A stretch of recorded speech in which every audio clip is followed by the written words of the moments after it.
Welcome back to UK Knowledge Guru. In this video, I will guide you how to activate your payee number for employers. For that, we are on gov.uk in the business tax account. So this is the business tax account. You have the options corporation tax. Over here, you can see the corporation tax unique taxpayer's number, your returns, manage your corporation tax, payee for employers. So this is my payee for employers reference number will show up over here.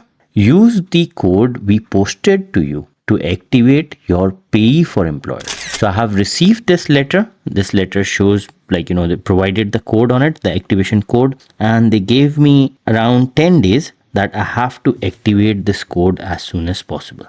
Now it says get access to payee for employers. So this is my HMRC office number, employers payee reference number. You will not be able to work on payee for employers if you incorrectly enter your activation code 3 times. So it's a 12-digit code which I need to enter over here, like I have showed you in the letter. So I have entered my code over here. Now I'll click get access. You have now access for the payee for employers. This is the HMRO reference number, employee reference number. You can start using this tax or scheme straight away. So without this, when I was trying to pay my employees, I couldn't pay my employees. Click continue. As soon as I'll click continue, it will take me back. Now it says payee for employers, employees payee reference number, accounts office reference number, your upcoming payment, your overdue payment. You have no upcoming bills or charges to pay. You can still make a payment on account for an upcoming tax month. Set up a direct debit, annual statement and payment records, view tax code or notice and set up alert.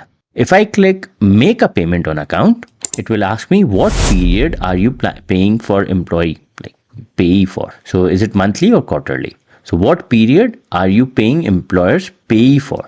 So remember the one which we discussed, the payee. So whenever you pay your employee, you need to pay payee. So that's what it is.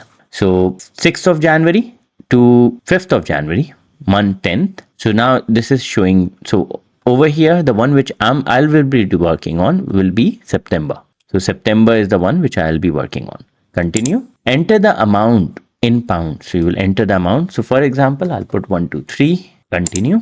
Choose a way to pay. Pay by bank, direct debit, personal debit, corporate credit card or debit card account. Because you are paying through it's a business account, so it's better to pay by bank account. Click continue and then it will ask you what name is the bank is and all the details.